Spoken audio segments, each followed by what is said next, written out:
ওয়া নাউযু বিল্লাহি মিন শুরুরি আনফুসিনা, আমরা আল্লাহর নিকটে পরিত্রাণ চাই আমাদের নিজ নিজ কর্মফল, আত্মার খারাপ যে কর্মফল আছে ওই কর্মফলের প্রতিক্রিয়া হতে। ওয়া মিন সাইয়্যাতি আমালিনা, পৃথিবীর এমন কোনো কাজ নাই যেই কাজের প্রতিক্রিয়া হয় না। আমি কথা বলছি, এই কথা বলার প্রতিক্রিয়াতে মাইকে আওয়াজ হচ্ছে, আপনারা শুনতে পাচ্ছেন। আমি এটা ঠেলছি, ওই জিনিসটা চলে যাচ্ছে, এটা আমার ঠেলার প্রতিক্রিয়া। আমি এটা তুলছি, এটা উঠে যাচ্ছে, এটা আমার উঠার প্রতিক্রিয়া। তো মানুষে গুনাহ করবে আর তার প্রতিক্রিয়া হবে না? কি বলেন আপনি, হবে না? হবে না? হবে।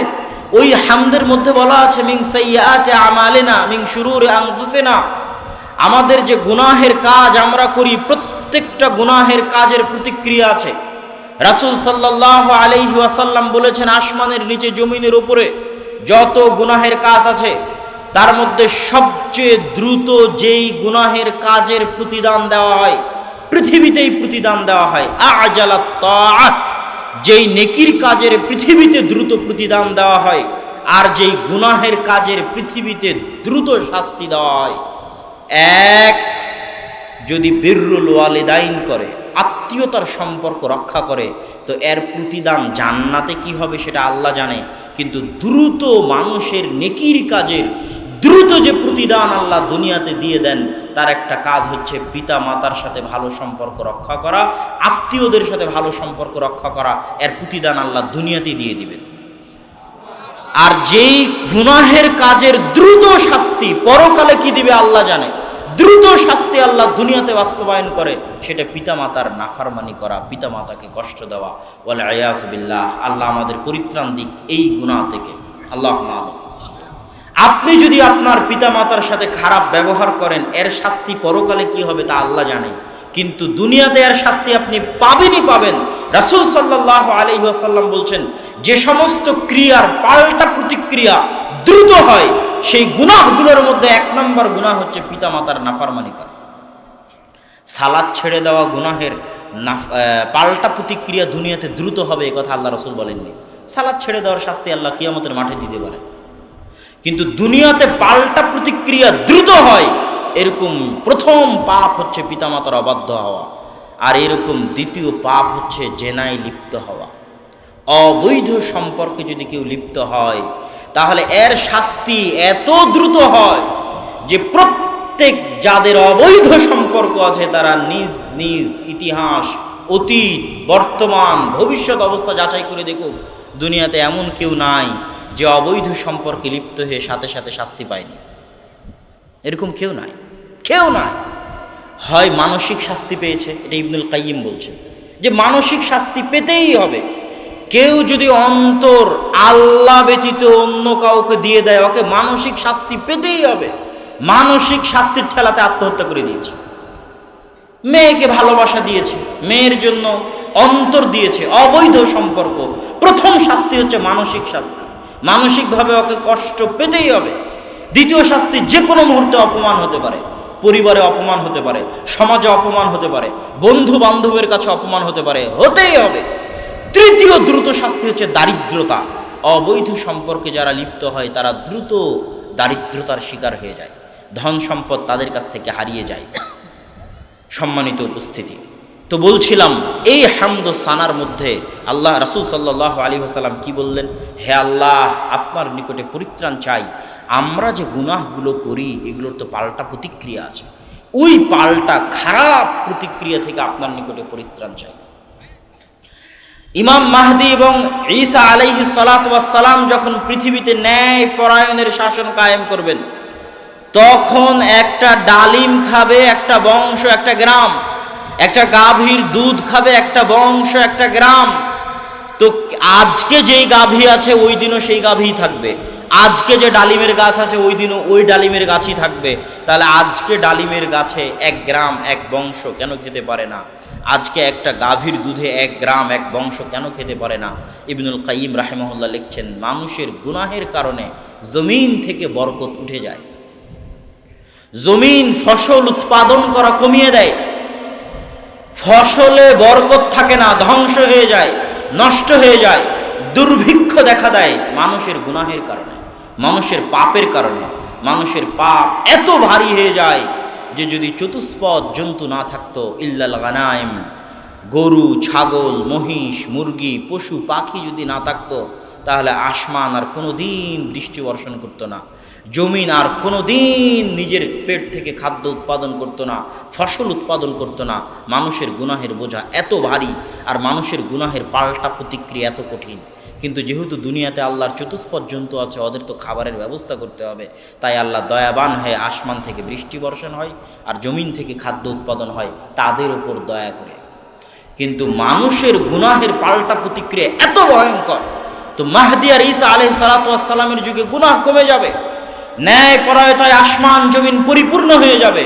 যখন ন্যায় পরায়ণতায় আসমান জমিন পরিপূর্ণ হয়ে যাবে, তো লাফাতাহাত বারাকাতুস সামাই ওয়াল আরজ, আসমান জমিনের বরকতের সকল দরজা আল্লাহ খুলে দিবেন। আল্লাহু আকবার। এই হামদ ও সানার মধ্যে তারপরে কি আছে? আউযু বিল্লাহি মিন শুরুরি আনফুসিনা ওয়া মিন সাইয়্যাতি আমালিনা মান ইয়াহদিহিল্লাহু ফালা মুদিল্লা লাহ। আল্লাহ সুবহানাহু তাআলা যাকে হেদায়েত দিতে চান তাকে কেউ পথ ভ্রষ্ট করতে পারে না, আর আল্লাহ সুবহানাহু তাআলা যাকে হেদায়েত দিতে চান না তাকে কেউ হেদায়েত দিতে পারে না। এই জন্য বলা হয় হেদায়েতের মালিক কে? আল্লাহ। তাহলে এখন আপনি বলবেন, তাহলে আমি যে গুনাহ করছি গুনাহের জন্য তো আমি দায়ী নই, আল্লাহ দায়ী। হ্যাঁ, নাউজুবিল্লাহ। দেখেন, এই জায়গায় তাকদীরের একটা ছোট্ট মাসালা বলে হামদ ও সানার বাকি অংশ শেষ করব। আল্লাহ সুবহানাহু তাআলার ইচ্ছা দুই ভাগে বিভক্ত।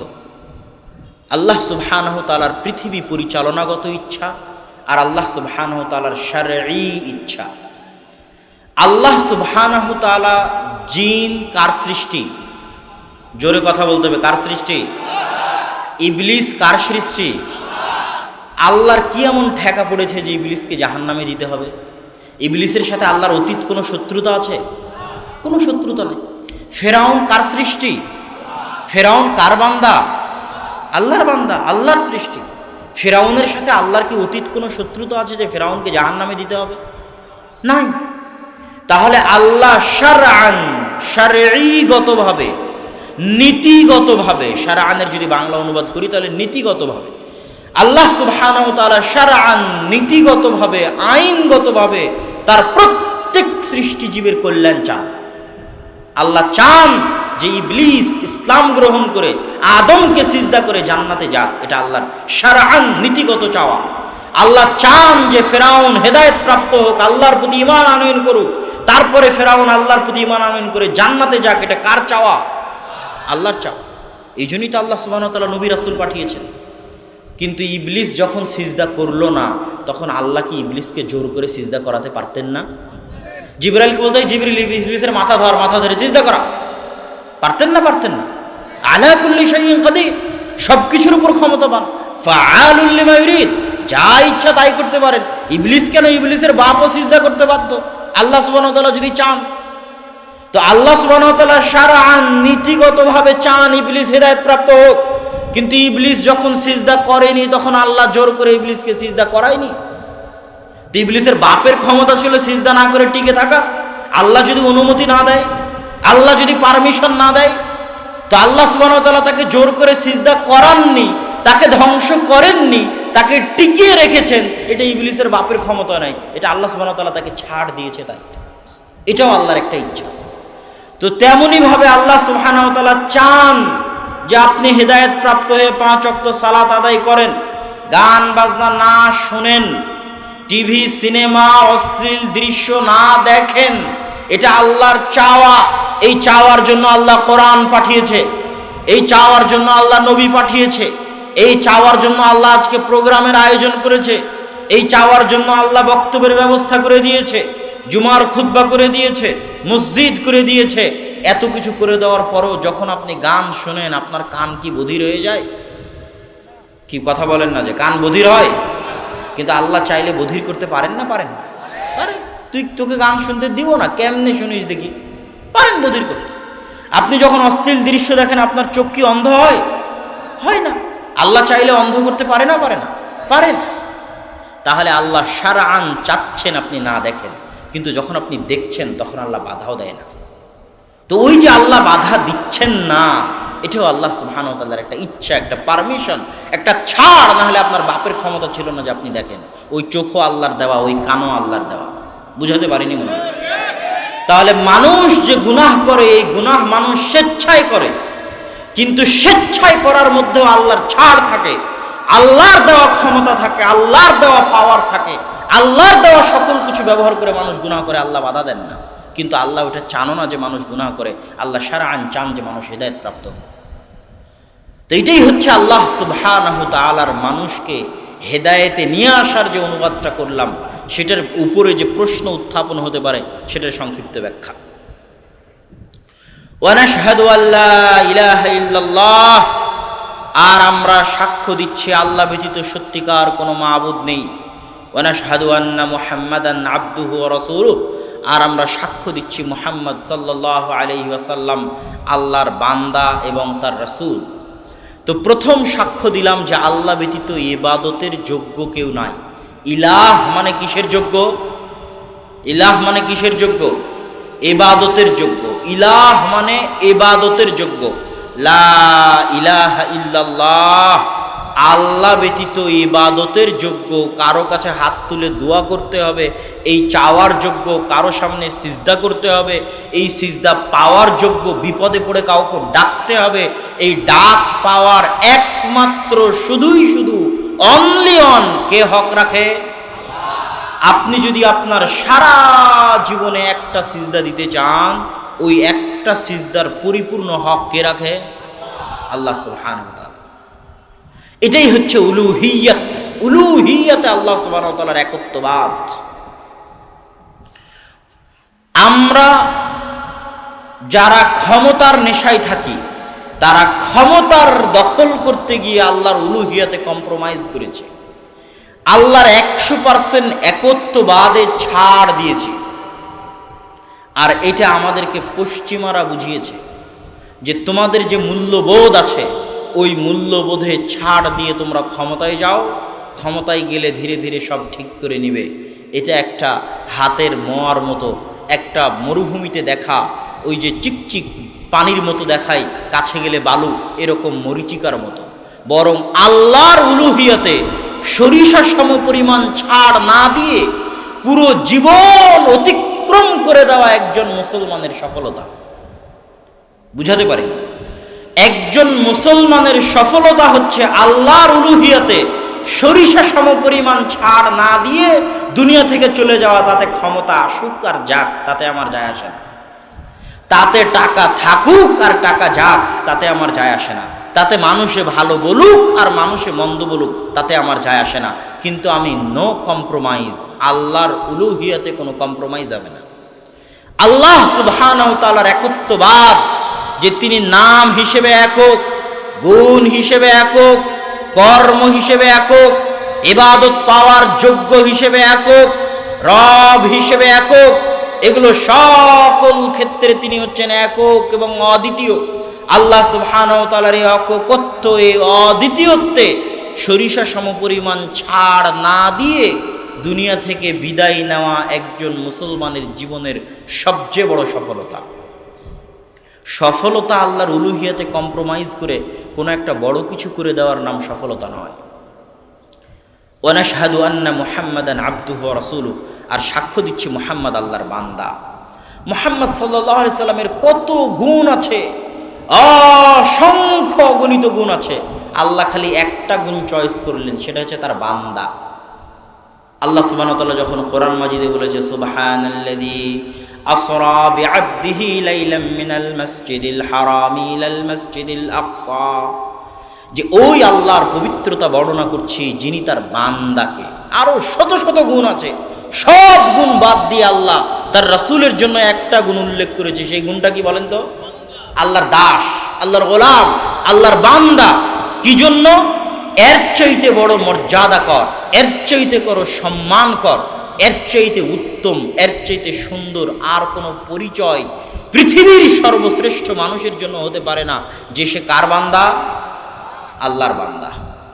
যে আল্লাহর বান্দা হওয়ায় যত পরিপূর্ণ, আল্লাহর দাসত্বে যত বেশি, আল্লাহর দাসত্বে যত কামালিয়াত, যত পরিপূর্ণতা আছে, ও তত সর্বশ্রেষ্ঠ, তত ক্ষমতাশালী, তত পাওয়ারফুল, তত আত্মমর্যাদা সম্পূর্ণ, আর তত তার আত্মমর্যাদা, তত তার ক্ষমতা, তত তার স্বাধীনতা। যে যত বেশি আল্লাহর বান্দা সে তত বেশি স্বাধীন, যে যত বেশি আল্লাহর বান্দা ও তত বেশি আত্মমর্যাদা সম্পন্ন, যে যত বেশি আল্লাহর বান্দা ও অত বেশি ক্ষমতাশালী, অত বেশি পাওয়ারফুল। তো মুহাম্মদ সাল্লাল্লাহু আলাইহি ওয়াসাল্লাম ছিলেন পৃথিবীতে সবচেয়ে বেশি কামালিয়াতের দিক থেকে, আল্লাহর বান্দিগি, আল্লাহর দাসত্বের কামালিয়াতের দিক থেকে সবচেয়ে বড় দাস, সবচেয়ে পরিপূর্ণ দাসত্ব যিনি করেছেন আল্লাহ সুবহানাহু ওয়া তাআলা, তিনি মুহাম্মদ সাল্লাল্লাহু আলাইহি ওয়াসাল্লাম। আর আল্লাহর এই পরিপূর্ণ দাসত্বের কারণে তিনি পৃথিবীর সবচেয়ে পাওয়ারফুল। এই জন্য আল্লাহ ব্যতীত পৃথিবীর কোনো ক্ষমতার তাকে পরোয়া করা লাগতো না। যে আল্লাহর একটু হলো কম বান্দা, ও দেখবেন একটু হলো ক্ষমতার পরোয়া করবে। আরে চেয়ারম্যান সাহেব যেন কি বলে, মেম্বার সাহেব যে কি বলে, গ্রামের মানুষ যে কি বলে, সমাজের মানুষ যে কি বলে, ও হচ্ছে ডারপোক, ভীতু, কাপুরুষ, পরাধীন, গোলাম, মানুষের গোলাম, ক্ষমতার গোলাম, নারীর গোলাম, টাকার গোলাম, সম্মানের গোলাম, ভীতু, কাপুরুষ, পরাধীন। আর যে 100তে 100 আল্লাহর বান্দা, ওর কি পরোয়া করার প্রয়োজন আছে? কারো টাকার পরোয়া করার প্রয়োজন আছে? কারো ক্ষমতার পরোয়া করার প্রয়োজন আছে? নাই। ও হচ্ছে পারমাণবিক বোমের চেয়ে শক্তিশালী এবং পাওয়ারফুল। যেমন ইব্রাহিম আলাইহিস সালাতু ওয়াস সালাম ছিলেন একাই উম্মাতুন ওয়াহিদা, একা একটা কওমের সমান, একা একটা উম্মতের সমান, একা একটা জাতির সমান। কিসের ভিত্তিতে? আল্লাহর দাসত্বে, আল্লাহর বান্দিগিতে, পরিপূর্ণতার ভিত্তিতে। তাহলে ওয়ানাশহাদু আন্না মুহাম্মাদান আবদুহু ওয়া রাসূলুহু, আর আমরা সাক্ষ্য দিচ্ছি মুহাম্মদ সাল্লাল্লাহু আলাইহি ওয়াসাল্লাম আল্লাহর বান্দা এবং তার রাসূল। এই ছিল আজকে আমাদের বক্তব্যে।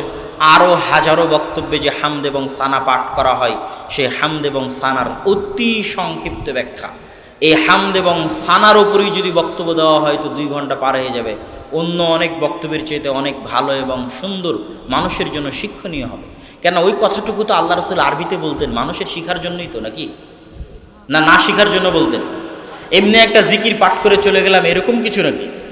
এরকম কিছু নয়। তারা আরবেরা আরবি বুঝতো, তাদের শিখার জন্যই বলতেন।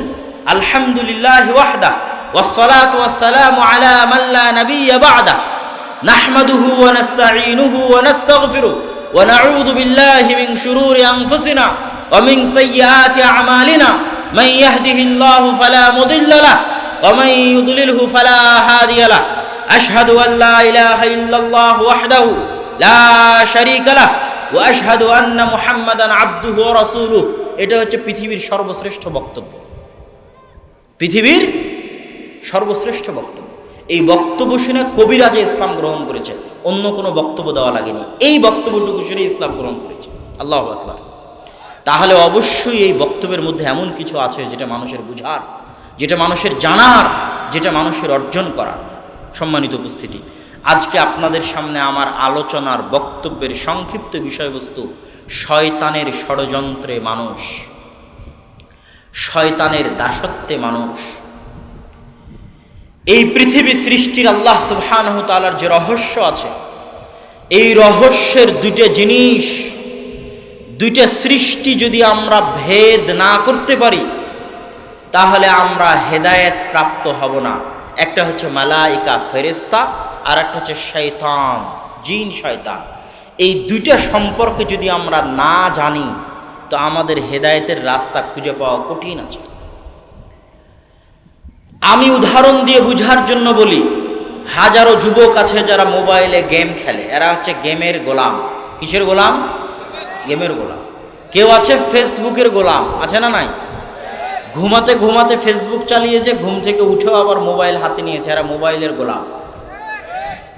কি জন্য? মানুষ একটা দিনে আল্লাহ সুবহানাহু ওয়া তাআলাকে যতবার স্মরণ করে তার চেয়ে বেশি, 1000 বার বেশি স্মরণ করে মোবাইলকে। তাহলে কিসের গোলাম হলো? তো ওই গোলামের মধ্যে আমরা সবাই পড়ে গেছি। আল্লাহুল মুস্তাআন। তো এইরকম যারা মোবাইলে গেম খেলে এরা জানে যে যদি ভিলেন না থাকে, যাকে মারবে, যে শত্রুকে মারবে, তাহলে ওই গেম খেলে মজা নাই। ভিলেন ছাড়া কোনোদিন কোনো গেম জমে না, ভালো হয় না। তো আল্লাহ সুবহানাহু ওয়া তাআলা এই পৃথিবী যখন সৃষ্টি করেন, তো মানুষকে যে সৃষ্টি করলেন, মানুষকে যে জান্নাতে দিবেন, জাহান্নামে দিবেন, তো মানুষকে পথভ্রষ্ট করবে কে? মানুষের ভিলেন কে? তো আল্লাহ ভিলেন বানালেন শয়তানকে। মানুষকে সহযোগিতা করবে কে? রাস্তা দেখাবে কে? তো হিরো বানালেন নবী রাসূলকে, পবিত্র কোরআনকে, আর নবী রাসূলের কথা এবং বাণীকে। তো মানুষ যদি শয়তান ভিলেন, তার জীবনের সবচেয়ে বড় দুশ্মন, সবচেয়ে বড় শত্রু শয়তান সম্পর্কে না জানে, মানুষ হেদায়েতের রাস্তা খুঁজে পাবে না। পবিত্র কোরআন খুলবেন, সবচেয়ে বড় শত্রু কাকে বলা আছে কোরআনে? ইন্নাশ শাইতানা লাকুম আদুউম মুবিন, নিশ্চয় শয়তান তোমাদের প্রকাশ্য শত্রু, ভয়ঙ্কর শত্রু, ভয়াবহ শত্রু।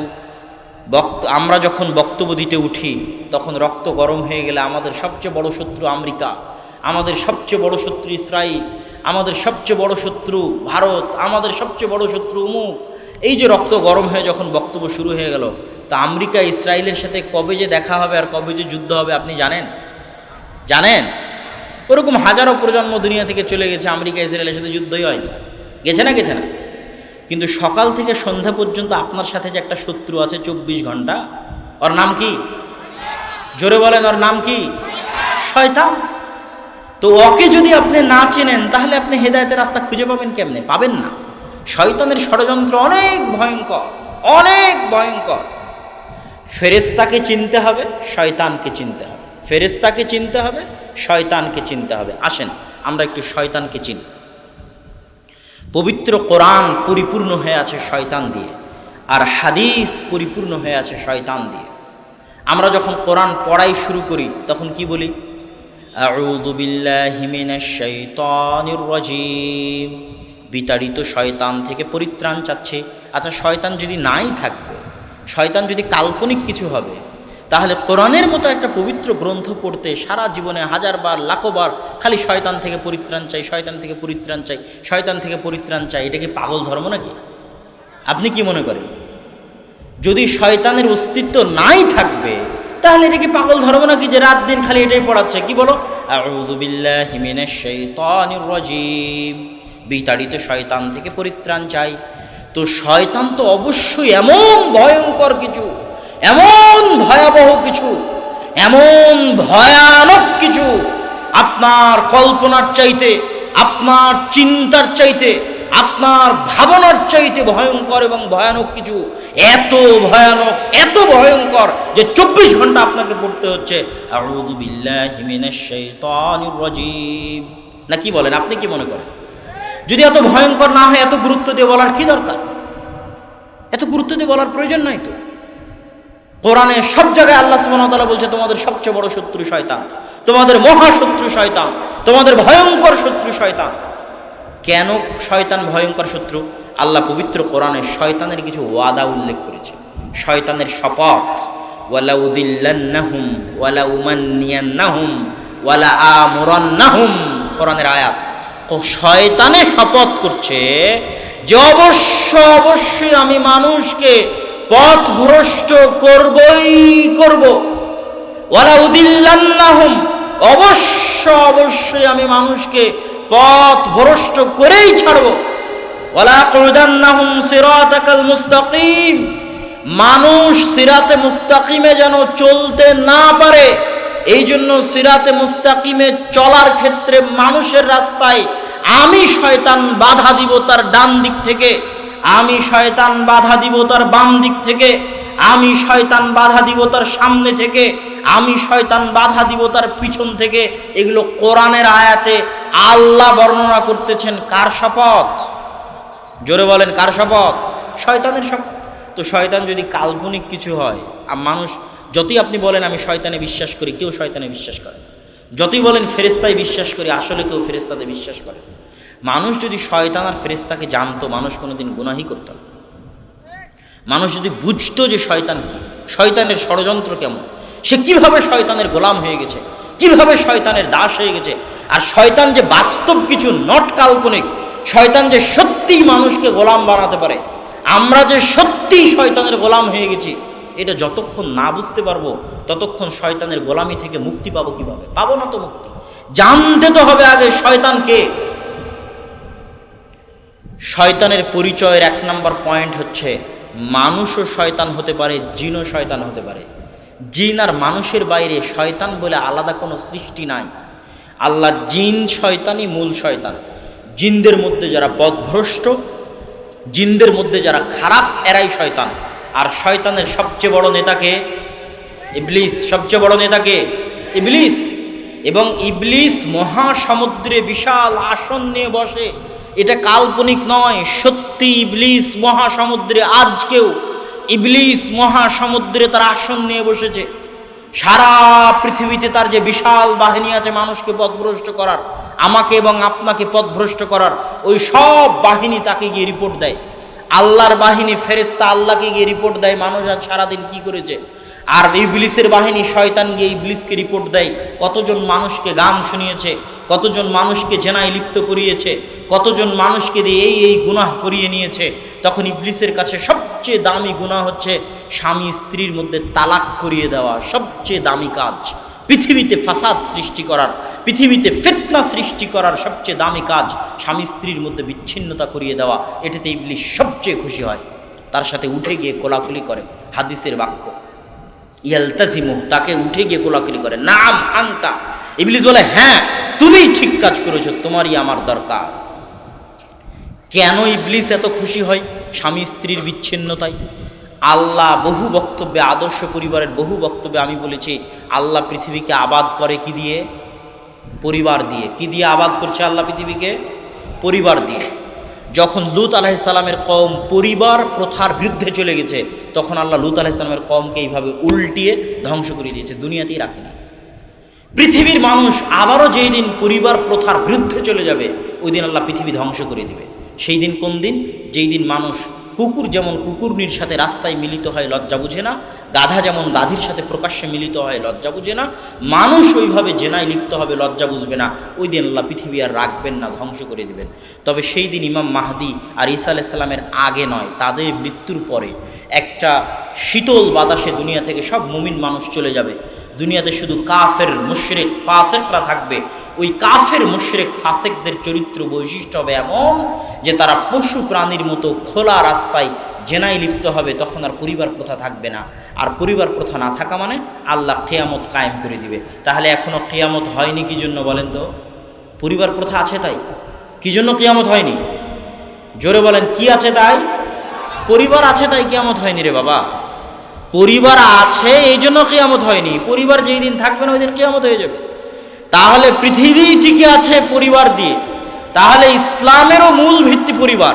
তো যখন স্বামী স্ত্রীর মধ্যে বিচ্ছেদ ঘটে যায়, তালাক বৃদ্ধি পেয়ে যায়, সমাজ তালাকে পরিপূর্ণ হয়ে যায়, পরকীয়ায় পরিপূর্ণ হয়ে যায়, অবৈধ সম্পর্কে পরিপূর্ণ হয়ে যায়, তখন সমাজ পচে গলে নষ্ট দুর্গন্ধে শেষ হয়ে যায়। পরিবারই যখন নাই, তখন আর ইসলাম থাকে কিভাবে? এই জন্য ইবলিস সবচেয়ে ভালোবাসে পরিবার ধ্বংস করতে। কি ধ্বংস করতে? ইবলিসের বাহিনী যারা পৃথিবীতে আছে, এরাও দেখবেন সব পরিবারের শত্রু। কিসের শত্রু? পরিবারের শত্রু। ওই যে মা এবং বোনকে বাড়ির থেকে বের করে নিয়ে যাবে এনজিওর কর্মী, নারীবাদীরা, এই নারীবাদীরা সব কার গোলাম? ইবলিসের গোলাম। কার গোলাম?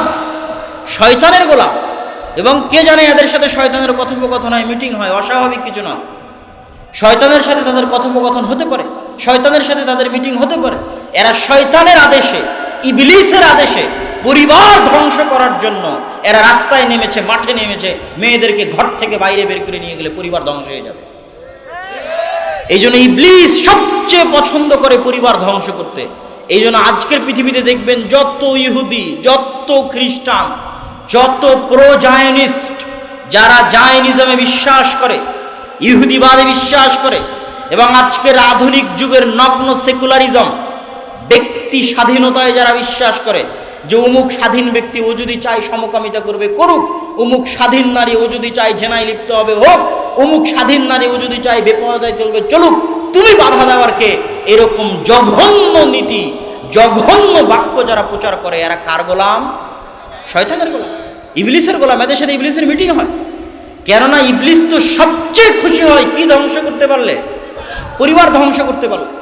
এই জন্য পরিবার ধ্বংসের যত ষড়যন্ত্র আছে, মহিলাদেরকে ঘর থেকে বের করে নিয়ে যাওয়া, মহিলাদেরকে বেপরদায় লিপ্ত হওয়া, জেনা বেভিচার আম করে দেওয়া, সমকামিতাকে আম করে দেওয়া, প্রকাশ্য করে দেওয়া মানবাধিকারের নামে, এগুলো সব হচ্ছে পরিবার ধ্বংস করার মাধ্যম। আর এরা সব শয়তানের নির্দেশে শয়তানের গোলাম হয়ে এগুলো করে। এদের কাছে শয়তানের পক্ষ থেকে ওহি হয়, মানে শয়তানে এদের কাছে পাঠায় যে এইভাবে লেখো, এইভাবে বলো। এইসব মিডিয়া এগুলো সব হচ্ছে শয়তানের গোলাম।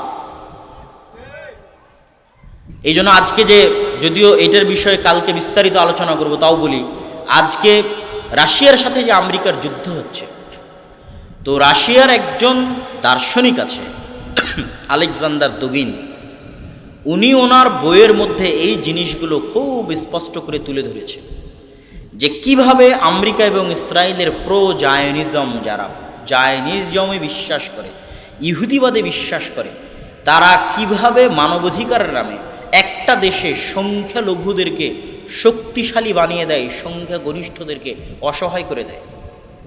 বুঝতে পারেননি? সংখ্যালঘুদেরকে শক্তিশালী করে আর সংখ্যাগরিষ্ঠদেরকে অসহায় করে দেয়। অসহায়।